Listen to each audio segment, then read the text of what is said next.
बलांगीर पौर परिषद कार्यरत ठिका सफेई कर्मचारी मानकु दिनकु दिन असंतोष वृद्धि पाइबारे लागिछि।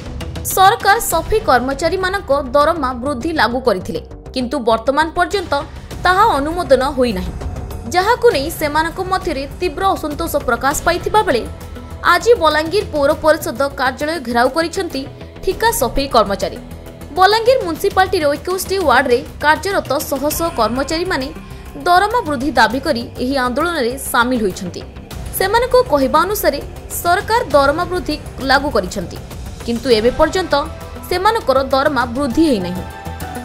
तेबे आगामी 3 दिन मध्यरे जदि सफेई कर्मचारी एही दाबी पूर्ण न हुए तेबे आगामी दिन रे सफेई कर्मचारी माने तीव्रतर आंदोलन करिवे बोली चेतावनी दैछंती।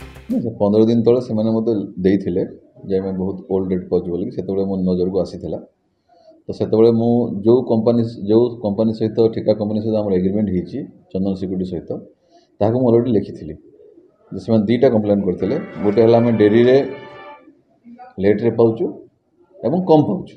मु लिखिथिली जे अपरे स्टेप नियो जेंति से माने गवर्नमेंट रेट अनुसार मारबे, जेतु एग्रीमेंट रे हमर अछि जे गवर्नमेंट जहाँ भी रेट हम से सेटा देव, म्युनिसिपालिटी सेटा यूर करिवो नाही एवं से पेमेंट कर सारा पर आमको प्लेस करके से पैसा नेबा कथा।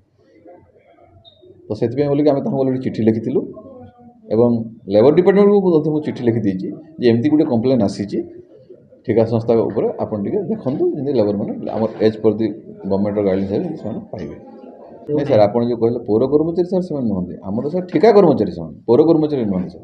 तो ठिका कर्मचारी जदि देउनी आमर दायित्व अछि आम ता ऊपर स्टेप नैचु एवं आगु मध्य स्टेप नेबु। जदि से न मानिबा बोले आम कैंसिल करके एज पर रूल अनुसार आम एक्शन नेबु। बलांगीर गुप्तेश्वर पृष्टिंग रिपोर्ट खबर ओडिशा।